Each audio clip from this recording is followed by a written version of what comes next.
আল্লাহ রাব্বুল আলামিন বলে 23 নাম্বার পারা সূরা জুমারের 10 নাম্বার আয়াতের মধ্যে আমি ঘোষণা করে দিয়েছি, ইন্নামা ইউওয়াফাস সাবিরুনা আজরাহুম বিগাইরি হিসাব। আল্লাহ রাব্বুল আলামিন বলে, যারা দুনিয়াতে ধৈর্য ধারণ করেছে, বিপদ মুসিবতে ধৈর্য ধারণ করেছে, রোগ বিমারিতে ধৈর্য ধারণ করেছে, ক্ষুধার কষ্ট করেছে, এই সব কিছুর মধ্যে আমি মাওলার প্রতি খুশি ছিল, ওই সমস্ত বান্দাদেরকে আমি আল্লাহ রাব্বুল আলামিন বিচার কার্য ফয়সালার পূর্বে নেকি বদি ওজন করার পূর্বে আমি তাদেরকে ঘোষণা দিয়ে দিলাম, যাও যাও আমি আল্লাহর তৈরি জান্নাতের ভিতরে প্রবেশ করো। 2 নাম্বার পারা সূরা বাকারার 153 নাম্বার আয়াতে কারিমা তিলাওয়াত করেছি। সহিহ ইবনে খুজাইমার 1887 নাম্বার হাদিস পেশ করেছি। আল্লাহ রাব্বুল আলামিন আয়াতে কারিমার মধ্যে বলেন, ইয়া আইয়ুহাল্লাযীনা আমানুস্তাঈনু বিস-সাবরি ওয়াস-সালাম, হে ঈমানদারগণ, তোমরা আল্লাহর কাছে সাহায্য প্রার্থনা করো ধৈর্য এবং নামাজের মাধ্যমে। ইন্নাল্লাহা মা'আস-সাবিরিন, নিশ্চয় আল্লাহ রাব্বুল আলামিন ধৈর্যশীলদের সাথে আছেন। সহিহ ইবনে খুজাইমার 1887 নাম্বার হাদিসের মধ্যে আল্লাহ রাসূল বলেন, আস-সাবরু সাওয়াবুহুল জান্নাহ, ধৈর্যের বিনিময় প্রতিদান হচ্ছে আল্লাহ রাব্বুল আলামিনের সুমহান জান্নাত। তো আজকে আমাদের আলোচনার আলোচ্য বিষয় হচ্ছে ধৈর্যের গুরুত্ব ও ফজিলত। ধৈর্য 3 প্রকার। নাম্বার 1, আস-সাবরু আলাত তাআহ, আল্লাহর আনুগত্যের উপর ধৈর্য ধারণ করা। আস-সাবরু আনিল মাসিয়া, দ্বিতীয় নাম্বার হচ্ছে গুনার কাছ থেকে বিরত থাকার মাধ্যমে ধৈর্য ধারণ করা। আস-সাবরু আলাল শাদাইদি ওয়াল মাসাইব, বিপদ মুসিবতের উপর ধৈর্য ধারণ করা। সূরা বাকারার 155 নাম্বার আয়াতে কারিমার মধ্যে আল্লাহ রাব্বুল আলামিন বলেন, যারা ধৈর্য ধারণের মাধ্যমে উত্তীর্ণ হতে পারবে আল্লাহ রাব্বুল আলামিন তাদের জন্য সুসংবাদের কথা ঘোষণা করেছেন। আল্লাহ রাব্বুল আলামিন বলেন, ওয়ালা নাবলুওয়ান্নাকুম বিশাইইম মিনাল খাউফি ওয়াল জু'i ওয়া নাকসিম মিনাল আমওয়াল ওয়াল আনফুসি ওয়াস সামারাত ওয়া বাশশিরিস সাবিরিন।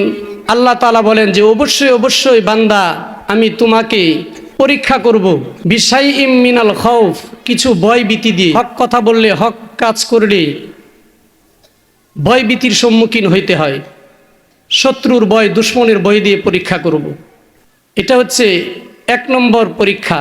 ওয়াল জু', দ্বিতীয় নম্বর পরীক্ষা হচ্ছে আমি আল্লাহ তাআলা তোমাকে ধৈর্যের পরীক্ষা করব অভাব অনটন দিয়ে, ক্ষুধার কষ্ট দিয়ে। তৃতীয় নাম্বার হচ্ছে ওয়ানাকসিম মিনাল আমওয়াল, তোমার অর্থ সম্পদ বিনষ্ট করে দিব। তুমি ধৈর্য ধারণ করো কিনা আমি আল্লাহ তোমাকে পরীক্ষা করব। চতুর্থ নম্বর হচ্ছে ওয়াল আনফুস, তোমার জানের উপর আমি মুসিবত দিয়ে, জীবনের উপর তোমাকে মুসিবত দিয়ে পরীক্ষা করব। পঞ্চম নাম্বার হচ্ছে ওয়াস সামারাত, তোমার ফুল ফসলকে বিনষ্ট করে আমি আল্লাহ তোমাকে পরীক্ষা করব। আল্লাহ বলেন, যদি তুমি এই 5টি পরীক্ষার মধ্যে তুমি ধৈর্য ধারণ করে উত্তীর্ণ হতে পারো, তাহলে আমি আল্লাহ রাব্বুল আলামিন রাসূলকে বলে দিয়েছি, ওয়াবাশশিরিস সাবিরিন, হে নবী, যারা এই সমস্ত বিপদ মুসিবত আসার পরে তারা ধৈর্য ধারণ করবে, আপনি তাদেরকে জান্নাতের সুসংবাদ দিন। কোনো ব্যক্তি যদি ধৈর্য ধারণ করে, তাহলে আল্লাহ রাব্বুল আলামিন তাকে 5টি পুরস্কারে পুরস্কৃত করবেন। 1 নাম্বার, যে ব্যক্তি বিপদ মুসিবতে ও রোগ বিমারিতে ধৈর্য ধারণ করবে, আল্লাহ রাব্বুল আলামিন কিয়ামতের দিন তাকে পুত পবিত্র অবস্থায় আল্লাহর সামনে তাকে উঠাবে। তিরমিজি শরীফের 1399 নাম্বার হাদিস, আবু হুরায়রা রাদিয়াল্লাহু তাআলা আনহু থেকে হাদিসটি বর্ণিত। قال رسول الله صلى الله عليه وسلم ما يزال البلاء بالمؤمنين والمؤمنات في نفسه أو ولده أو ماله حتى يلقى الله وما عليه خطيئة دخل الجنة। আল্লাহর রাসূল বলে, বান্দা বান্দিকে আল্লাহ রাব্বুল আলামিন বিপদ মুসিবত দিয়ে দুঃখ কষ্ট যন্ত্রণা দিয়ে রোগ বিমারি দিয়ে পরীক্ষা করবে, তার নিজের জানের মধ্যে বিপদ দিবে, তার সন্তান সন্ততির মধ্যে বিপদ দিবে, তার মাল সম্পদের মধ্যে বিপদ দিবে। আল্লাহ রব্বুল আলামিন বলে এরপরে যদি বান্দা ধৈর্য ধারণ করে, ওই বান্দাকে ধৈর্যের বিনিময়ে আমি জান্নাত দান করে দিব। দ্বিতীয় নাম্বার পুরস্কার হচ্ছে, যে ব্যক্তি বিপদ মুসিবত ও রোগ বিমারিতে ধৈর্য ধারণ করবে, এটা তার জন্য জান্নাতে যাওয়ার কারণ হবে। ক্বালা রাসূলুল্লাহ সাল্লাল্লাহু আলাইহি ওয়াসাল্লাম ইয়াওয়াদ্দু আহলুল আফিয়াতিহি নায়ুতা আহলুল বালাইস সাওয়াব লাউ আন্না জুলুদাহু কুররিজাত বিল মাকারিস। আল্লাহর রাসূল বলে, কিয়ামতের ময়দানে যখন বিপদ মুসিবত আর রোগ বিমারি আক্রান্ত ব্যক্তিকে তাদের বিনিময় দেওয়া হবে, যারা দুনিয়াতে ভালো আছে, সুস্থ আছে, সচ্ছলতার মধ্যে আছে, কিয়ামতের দিন তারা আফসোস করে বলবে, যদি দুনিয়ার জমিনে আমাদের দেহের চামড়াগুলো কেচি দিয়ে এভাবে কেটে টুকরা টুকরা করা হতো, আমাদেরকে যদি বিপদ মুসিবত দেওয়া হতো, তাহলে আমরাও তো আজকে কিয়ামতের ময়দানে উত্তম বিনিময় পেয়ে যেতাম। হায় আফসোস, আমাদেরকে কেন রোগ বিমারি দেওয়া হলো না, বিপদ মুসিবত দেওয়া হলো না। এই জন্য সূরা আলী ইমরানের 200 নম্বর আয়াতের মধ্যে আল্লাহ রাব্বুল আলামিন বলেন, ইয়া আইয়ুহাল্লাযীনা আমানুসবিরু ওয়াসাবিরু ওয়ারাবিতু ওয়াত্তাকুল্লাহা লাআল্লাকুম তুফলিহুন। আল্লাহ রব্বুল আলামিন বলে, আইয়ুহাল্লাযীনা আমানুসবিরু, হে ইমানদারগণ তোমরা ধৈর্য ধারণ করো, ওয়াসাবিরু, ধৈর্যের মাধ্যমে তোমরা প্রতিযোগিতা করো, তোমরা অসুস্থ হবে, বিপদে পড়বে, ধৈর্য ধারণ করবে, আবার যখন বিপদে পড়বে অসুস্থ হবে, রোগ বিমারিতে পড়বে, আবার ধৈর্য ধারণ করবে। যদি ধৈর্য ধারণ করতে পারো, আল্লাহ বলেন, এবং আমি আল্লাহকে তোমরা ভয় করতে পারো, তাহলে তোমরা অবশ্যই সফল কাম হবে। তৃতীয় নম্বর ধৈর্যের উপকারিতা বা পুরস্কার হচ্ছে, যে ব্যক্তি বিপদ মুসিবতে রোগ বালাইয়ের মধ্যে ধৈর্য ধারণ করবে, তার জিন্দিগির গুনাহগুলো গাছের পাতার মতো ঝরে পড়বে। বুখারী শরীফের 5661 নম্বর হাদিস, আব্দুল্লাহ ইবনে মাসউদ রাদিয়াল্লাহু তাআলা আনহু থেকে হাদিসটি বর্ণিত। ক্বালা রাসূলুল্লাহ সাল্লাল্লাহু আলাইহি ওয়াসাল্লাম, মা মিন মুসলিমিন ইউসিবুহু আযা ইল্লা হাতাত আনহু খাতায়া কামা তাহাত ওয়ারাকুশ শাজার। আল্লাহর রাসূল বলে, কোনো মুমিন মুসলমানের উপর যখন বিপদ আসে, আর মুমিন মুসলমান যদি সে ধৈর্য ধারণ করে, আল্লাহ রাব্বুল আলামিন আল্লাহর রাসূলের মাধ্যমে জানিয়ে দিয়েছেন, হে নবী মুহাম্মদ, আপনার উম্মতকে জানিয়ে দিন, তারা যদি ধৈর্য ধারণ করে তাদের জীবনের সব গুনাহ আমি আল্লাহ রাব্বুল আলামিন গাছের পাতা যেইভাবে ঝরে পড়ে তার পিছনের সব গুনাহগুলো মাফ করে দিব। চতুর্থ নাম্বার উপকারিতা বা ফজিলত হচ্ছে, আল্লাহর রাসূল বলেন, কোনো ব্যক্তি যদি বিপদ মুসিবতে রোগ বালাইয়ের মধ্যে সে ধৈর্য ধারণ করে, আল্লাহ রাব্বুল আলামিন তাকে জাহান্নাম থেকে মুক্তির নিরাপত্তা দান করে দিবে। হাদিসটি আবু হুরায়রা রাদিয়াল্লাহু তাআলা আনহু থেকে বর্ণিত, আন্নান নাবিয়্যা সাল্লাল্লাহু আলাইহি ওয়াসাল্লাম আদা মারিদান ওয়া মাআহু আবু হুরায়রা। আল্লাহর নবী একদিন অসুস্থ একজন ব্যক্তির শুশ্রূষার জন্য, সেবা করার জন্য তার বাসায় গেলেন। যাওয়ার পর আল্লাহর রাসূল অসুস্থ ব্যক্তির শরীরের মধ্যে হাত দিলেন, মাথার মধ্যে হাত বুলালেন। মাথার মধ্যে হাত দেওয়ার পর দেখা গেল তার মাথার মধ্যে প্রচণ্ড জ্বর, উত্তাপ আসছে, প্রচণ্ড জ্বর, শরীরে অনেক তাপ। আল্লাহর রাসূল বললেন এই অসুস্থ রোগীকে, আবশির। আল্লাহর রাসূল এই হাদিস শোনায়া দিলেন, যে হাদিসে কুদসির মধ্যে আসছে, আল্লাহ বলেন, হিয়া নারী, তোমার এই শরীরের জ্বরের যে শরীরের মধ্যে উত্তাপ আসছে, তাপ আসছে, এটা হচ্ছে আমি আল্লাহর জাহান্নামের আগুনের অংশ। উসাল্লিতুহা আলাইহি লিতাকুনা হাজ্জাহু মিনান নারি ফিল আখিরাহ। আল্লাহর রাসূল বলেন, তোমাকে এই জ্বরের মধ্যে তাপ এসছে শরীরের মধ্যে, তোমার এই দুনিয়ার তাপের মাধ্যমে আল্লাহ রব্বুল আলামিন তোমার থেকে জাহান্নামের আগুনকে নিভিয়ে দিয়েছে। সূরা বাকারার 155 নম্বর আয়াতের মধ্যে বলেন, ওয়াবাশশিরিস সাবিরিন। হে নবী মুহাম্মদ, আপনি আপনার উম্মতকে সুসংবাদ দিয়ে দিন, তারা যখন তাদের বিপদ মুসিবত আসে, রোগ বেমারিতে আক্রান্ত হয়, তারা যেন ধৈর্য ধারণ করে। আমি আল্লাহ ঘোষণা দিয়ে দিলাম, তারা যদি ধৈর্য ধারণ করে তাদেরকে আপনি জান্নাতের সুসংবাদ দিয়ে দিন। 5 নাম্বার, বিপদ মুসিবতের মধ্যে যদি মানুষ ধৈর্য ধারণ করে, আল্লাহ রব্বুল আলামিন ওই বান্দা বান্দির সাথে আল্লাহর নিবিড় এবং গভীর সুসম্পর্ক গড়ে ওঠে। আল্লাহ আর নবী মুহাম্মদুর রাসূলুল্লাহ সাল্লাল্লাহু আলাইহি ওয়াসাল্লাম আবু যর গিফারি রাদিয়াল্লাহু তাআলা আনহুকে জিজ্ঞাসা করেন, হে আবু যর, তুমি কোন জিনিসগুলো বেশি পছন্দ করো? আবু যর রাদিয়াল্লাহু তাআলা আনহু বলেন, উহিব্বুল জুআ ওয়াল আতশা ওয়াল মারাদা ওয়াল মাউত। আমি 3টি জিনিস বড় পছন্দ করি। 1 নাম্বার হলো উহিব্বুল জুআ ওয়াল আতশা, আমি পছন্দ করি ক্ষুধার্ত থাকতে আর পিপাসিত থাকতে। 2 নম্বর জিনিস হলো আল মারাদা, অসুস্থ থাকতে পছন্দ করি। 3 নম্বর জিনিস হলো আল মাউতা, আমি মৃত্যু বরণ করতে পছন্দ করি। আল্লাহর রাসূল বলেন, হে আবু যর গিফারি, দুনিয়ার কোনো মানুষ নাই যে এই 3টি জিনিস পছন্দ করে। কি কারণে তুমি এই 3টি জিনিস পছন্দ করো? আবু যর গিফারি রাদিয়াল্লাহু তাআলা আনহু বলেন, আমি ক্ষুধার্ত থাকা এবং পিপাসিত থাকা পছন্দ করি। কেননা যখন পিপাসিত থাকি কাসারা কলবি, আমি যখন ক্ষুধার মধ্যে থাকি, পিপাসার মধ্যে থাকি, আমার ক্ষুধার যন্ত্রণায় কলবটা আমার ভেঙে চুরমার হয়ে যায়, মনের মধ্যে কষ্ট চলে আসে। অথচ আল্লাহ রব্বুল আলামিন হাদিসে কুদসির মধ্যে বলেছেন, আনা ইনদামান কসিরাতিল কুলুব, ওরে দুনিয়ার মানুষ, আমি ভাঙা হৃদয়, ক্ষত বিক্ষত হৃদয়ের মানুষের কলবের মধ্যে বসবাস করি।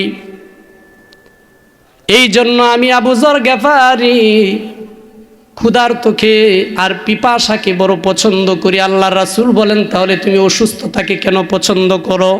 আবু যর গিফারি বলেন, ইজা মারিতু যাকারতু রব্বি, আমি যখন অসুস্থ হব মহান আল্লাহকে আমার দমে দমে স্মরণ হয়। মানুষ যখন অসুস্থ হয়ে যায়, উঠতে বলে আল্লাহ, বসতে বলে আল্লাহ, হাঁটতে বলে আল্লাহ, তুমি ছাড়া কোনো উপায় নাই। এই জন্য আমি আবু যর যখন অসুস্থ হয়ে যায়, দমে দমে প্রত্যেকটা মুহূর্তে আল্লাহর স্মরণ হয়ে আমার এই জন্য অসুস্থতা পছন্দ করি।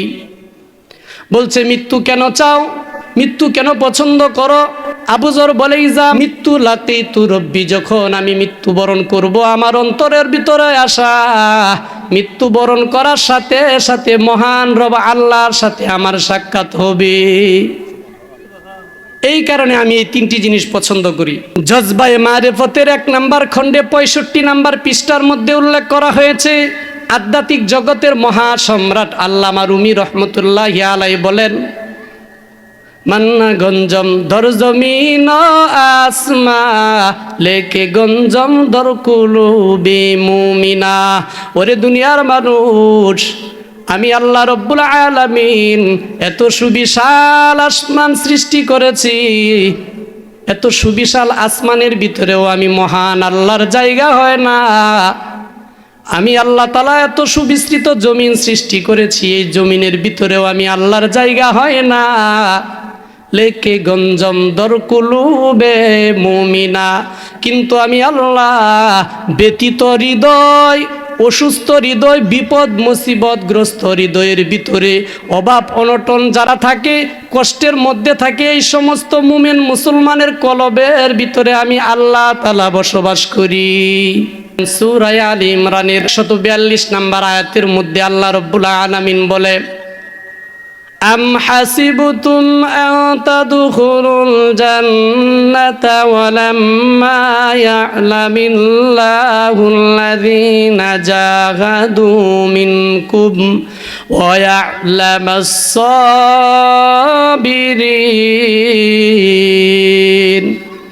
আল্লাহ রব্বুল আলামিন বলে আম হাসিবতুম মান তাদখুলুল জান্নাহ, তোমরা কি মনে করেছো এমনি এমনিতেই জান্নাতে প্রবেশ করবে? তোমাদের পরীক্ষা হবে না, ধৈর্যের পরীক্ষা, বিপদ মুসিবতের পরীক্ষা, রোগ বিমারির পরীক্ষা, আমি আল্লাহ পরীক্ষা করব না তোমরা কি মনে করো? আল্লাহ রব্বুল আলামিন বলে না না, অবশ্যই অবশ্যই আমি আল্লাহ রব্বুল আলামিন তোমাদেরকে পরীক্ষা করব। আমি আল্লাহ দেখব তোমাদের মধ্য থেকে কে আমি আল্লাহর রাস্তায় যুদ্ধ করে আর কে জীবনের সর্বক্ষেত্রে ধৈর্যকে প্রাধান্য দিয়ে আমি আল্লাহর উপর খুশি থাকে। মানুষের বিপদ মুসিবত দুঃখ কষ্ট আসে পাঁচটা জিনিসের মধ্যে, তার ভয় ভীতির মাধ্যমে আসে, অভাব অনটনের মধ্যে আসে, ফুল ফল নষ্ট হয়ে যায়, সম্পদ বিনষ্ট হয়ে যায়, সন্তানাদি তার থেকে চলে যায়, অথবা তার সামনে মা বাবা চলে যায়। আল্লাহ রাসূল বলে, ওরে মুমিন, তোমার কোনো দুঃখ নাই, কোনো কষ্ট নাই, তোমার কোনো টেনশন নাই, পেরেশানি নাই, আমি আল্লাহ আমার নবীর মাধ্যমে সুসংবাদ দিয়ে দিয়েছি তোমাদের জন্য বড় সুসংবাদ। তিরমিজি শরীফের 1021 নম্বর হাদিস, হাদিসটি আবু সিনান রহমাতুল্লাহি আলাইহি থেকে বর্ণিত। আবু সিনান বলে, আমার একজন ছেলে ছিল সিনান, সে মৃত্যুবরণ করেছে। আবু সিনান তার ছেলে সিনানকে তিনি নিজ হাতে গোসল দিয়ে দিলেন। গোসল দেওয়ার পর কাপড় পরিয়ে কবরস্থ করার জন্য তিনি গুরুস্থানে চলে গেলেন। গুরুস্থানে যাওয়ার পর যখন কবরস্থান থেকে তিনি মাটি দিয়ে উপরে উঠবেন, ওই মুহূর্তের মধ্যে আবু তলহা আল খাওলানি জালিসুন আলা শাফিরিল কবর, আবু সিনান বলে, আমার ছেলেকে যখন আমি দাফন করি এই কবরের পাশে আবু তল্লা খাওলানি নামে একজন ব্যক্তি ছিল। সে বলতেছে, ফালাম্মা আরাতুল খুলুসা, আবু সিনান বলে, যখন আমি কবর থেকে উঠতে শুরু করলাম তখন তিনি আমাকে বললেন, আখাজা বিয়াদি, আমার হাতটা এভাবে ধরলেন, হে আবু সিনান, তুমি তোমার সন্তানকে কবরস্থ করেছো, মনের মধ্যে তোমার অনেক ব্যথা, অনেক কষ্ট, আপসিরি, আমার থেকে একটা সুসংবাদ গ্রহণ করো। আবু মুসা আশআরী থেকে হাদিসটি তিনি বলেছেন, ইজা মাতা ওয়ালাদুল আবদ, যখন কোনো বান্দার সন্তান মারা যায়, এরপর যখন সে তার সন্তানকে কাফন দাফন করে, ক্বালাল্লাহু লিল মালাইকা, আল্লাহ রাব্বুল আলামিন ফেরেশতাদেরকে জিজ্ঞেস করেন, কবাসতুম ওয়ালাদা আবদি, তুমি কি আমার বান্দার সন্তানের জান কবজ করে নিয়ে আসছো? বলে, হ্যাঁ, আপনার বান্দার সন্তানের জান কবজ করে নিয়ে আসছি। রব্বুল আলামিন আবার জিজ্ঞেস করেন, কবাসতুম সামারাতা ফুআদি, তুমি আমার বান্দার কলিজার টুকরা সন্তানকে ছিনিয়ে নিয়ে এসেছো? বলে, হ্যাঁ। ক্বালু নাম, হ্যাঁ, আমরা তাকে ছিনিয়ে নিয়ে আসছি। বলছে, মা যায়াকুলু আবদি, আমার বান্দার থেকে কি রিয়াকশন পেলে? আমার বান্দা কি মন্তব্য করেছে আমার এই নিয়ে যাওয়াতে? সে খুশি না বেজার?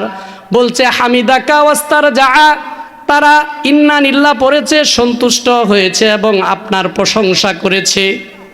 এই কথা বলার পর আল্লাহ রাব্বুল আলামিন বলে, হে ফেরেশতা, ইবনু লাহু বাইতান ফিল জান্নাহ, এই সন্তানের পিতা মাতার জন্য জান্নাতের ভিতরে একটা বালাখানা নির্মাণ করো, সাম্মুহু বাইতাল হামদ, আর এই বালাখানার নামকরণ করে দাও প্রশংসার ঘর। সন্তান মারা যাওয়ার পর ধৈর্য ধারণ করেছে। আল্লাহ রাব্বুল আলামিন ওই বান্দার মা বাবার জন্য সুসংবাদ দিয়ে দিয়েছেন। সহিহ ইবনে খুজাইমার 1887 নম্বর হাদিসের মধ্যে আল্লাহর রাসূল বলেন, আস-সাবরু সাওয়াবুহুল জান্নাহ, আল্লাহর রাসূল বলে, যে ব্যক্তি বিপদ মুসিবতে রোগ বিমারিতে ধৈর্য ধারণ করবে, ওই ব্যক্তির জন্য আল্লাহর রাসূল ঘোষণা করেছেন তার ধৈর্যের বিনিময়ে আল্লাহ রাব্বুল আলামিন জান্নাত নসিব করে দিবে। আশ্চর্যের ব্যাপার হলো, দেখা যায় কিয়ামতের ময়দানে যখন সব মানুষগুলো একত্রিত হবে, এমন মুহূর্তের ভিতরে আল্লাহ রব্বুল আলামিন একজন ফেরেশতাকে এলান দিয়ে দিবে, ফেরেশতা শোনো, ঘোষণা দিয়ে দাও, কিছু বান্দা বান্দি যারা দুনিয়াতে ধৈর্য ধারণ করেছে, সবর করেছে, তাদেরকে জান্নাতের দিকে নিয়ে যাও। ফেরেশতা এই সংবাদ পাওয়ার পর এই কিয়ামতের ময়দানে দাঁড়িয়ে এলান দিয়ে দিবে, কে আছো দুনিয়ার মধ্যে বিপদ মুসিবতের রোগ বিমারিতে ধৈর্য ধারণ করেছ, দাঁড়াও। অল্প কিছু মানুষ দাঁড়াবে, দাঁড়ানোর পর তাদেরকে জান্নাতের দিকে নিয়ে যাবে। সকলে আশ্চর্য হয়ে তার দিকে তাকায় থাকবে, কি ব্যাপার, এখনো তো মিজানের পাল্লা কায়েম হয় নাই, নেকি বদি ওজন করা হয় নাই, এখনো তো বিচার কার্য ফয়সালা হয় নাই, তারা দেখা যায় জান্নাতের দিকে যাওয়া শুরু করেছে। সবাই অবাক হয়ে তাকায়া থাকবে। যাইতে যাইতে জান্নাতের দরজার কাছে চলে যাবে। রিদওয়ান ফেরেশতা এখানে হাজির থাকবে। জান্নাতের এই গেটের মধ্যে, দরজার মধ্যে নক করবে, টক টক করে আওয়াজ দিবে। রিদওয়ান ফেরেশতা বের হয়ে জিজ্ঞেস করবে, তোমাদের কি হলো? এখনো তো হাসরের ময়দান কায়েম হয় নাই, বিচার ফয়সালা হয় নাই, নেকি বদি ওজন করা হয় নাই, তোমরা কেন আসছো? ফেরেশতারা বলবে, তাদেরকে জান্নাতে প্রবেশ করানোর জন্য আসছি। তখন রিদওয়ান ফেরেশতা আল্লাহর কাছে বলবে, আল্লাহ, তোমার কিছু বান্দা ফেরেশতারা নিয়ে আসছে, তারা নাকি জান্নাতের প্রবেশ করবে, অথচ বিচার কার্য ফয়সালা হয় নাই, নেকি বদি ওজন করা হয় নাই। আল্লাহ রব্বুল আলামিন বলবে, হে ফেরেশতা শোনো, আমি তো এই বান্দাগুলোর ব্যাপারে আগেই ফয়সালা করে দিয়েছি। আল্লাহ রব্বুল আলামিন বলে 23 নাম্বার পারা সূরা জুমারের 10 নাম্বার আয়াতের মধ্যে আমি ঘোষণা করে দিয়েছি, ইন্নামা ইউওয়াফাস সাবিরুনা আজরাহুম বিগাইরি হিসাব। রব্বুল আলামিন বলে, যারা দুনিয়াতে ধৈর্য ধারণ করেছে, বিপদ মুসিবতে ধৈর্য ধারণ করেছে, রোগ বিমারিতে ধৈর্য ধারণ করেছে, ক্ষুধার কষ্ট করেছে, এই সব কিছুর মধ্যে আমি মাওলার প্রতি খুশি ছিল, ওই সমস্ত বান্দাদেরকে আমি আল্লাহ রব্বুল আলামিন বিচার কার্য ফয়সালার পূর্বে, নেকি বদি ওজন করার পূর্বে আমি তাদেরকে ঘোষণা দিয়ে দিলাম, যাও যাও, আমি আল্লাহর তৈরি জান্নাতের ভিতরে প্রবেশ করো। আব্দুল ওয়াহাব সারানি রহমতুল্লাহি আলাইহি লিখছেন, ঈসা আলাইহিস সালাতু ওয়াস সালামের জামানায় ঈসা আলাইহিস সালাতু ওয়াস সালাম এক জঙ্গলের পাশ দিয়ে যাচ্ছেন। যাওয়ার পর দেখলেন যে ঈসা আলাইহিস সালাতু ওয়াস সালামের কানের ভিতরে কুকানুর আওয়াজ আসতেছে, আর ফুফিয়ে ফুফিয়ে কান্নার আওয়াজ শোনা যায়। ঈসা আলাইহিস সালাতু ওয়াস সালাম কাছে গিয়ে দেখলেন একজন মানুষ এমন কঠিন অসুস্থতার মধ্যে পড়ে আছে যে তার এমন অসুস্থ হয়েছে, এই কুষ্ঠ রোগের কারণে তার সারাটা দেহ পচে গিয়েছে, গলে গিয়েছে, তার দেহের ভিতরে অসংখ্য গণিত পোক মাকড় দেখা যায়, তার দেহের ভিতরে মশামাছি পড়ে আছে, পোক তার গোশত খাচ্ছে, আবার সিরিয়াল ধরে গোশত নিয়ে যাচ্ছে। এই দৃশ্য দেখার পর তিনি এখানে দাঁড়ালেন। ঈসা আলাইহিস সালাম জিজ্ঞাসা করলেন, আপনি এখানে কেন? বলছে, আমি এত কঠিন অসুস্থতার মধ্যে আমার শরীরের ভিতরে পচন ধরে গেছে, গা হয়ে গেছে, আমার আপনজনরা আর দুর্গন্ধ সহ্য করতে পারে না, আমার গর্ভের সন্তান, আমার পুত্রবধূরা, আমার ঘনিষ্ঠ জনরা আমাকে জঙ্গলার ভিতরে রেখে দিয়েছে, তাদের কষ্ট হয়, এই কারণে আমি এইখানে আছি। কিন্তু এই বুজুর্গ অবস্থার মধ্যে থেকে একটা দোয়া পড়তেছে, আলহামদুলিল্লাহিল্লাযী আফানি মিম্মা ইবতালা বিহি কাসীরাম মিন খালকিহি।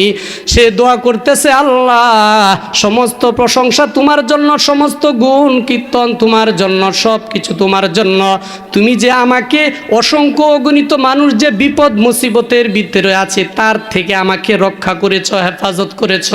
এই কথাটা বলার পর ঈসা আলাইহিস সালাতু ওয়াস সালাম জিজ্ঞেস করলেন, এর চেয়ে আর কি বড় মুসিবত আছে? আপনার সারা দেহ পচে গলে গিয়েছে, আপনার থেকে পোকামাকড় গোশত খাচ্ছে, রক্ত খাচ্ছে, তারা আবার সারিবদ্ধভাবে গোশত নিয়ে যাচ্ছে, আপনাকে জঙ্গলার ভিতরে আপনজনরা রেখে গেছে, এর চেয়ে আর বড় মুসিবত কি আছে? তখন তিনি বলতেছে, নবী ঈসা, একটা কথা বলি শোনো, এটা কোনো বড় বিপদ মুসিবত না, সবচেয়ে বড় মহা বিপদ হলো ওই ব্যক্তি বিপদের মধ্যে আছে যে ব্যক্তি আল্লাহ রব্বুল আলামিনকে চিনে না, আল্লাহ রব্বুল আলামিনকে জানে না, আর সে আল্লাহর হুকুম মেনে চলে না, এটা হলো সবচেয়ে বড় বিপদ।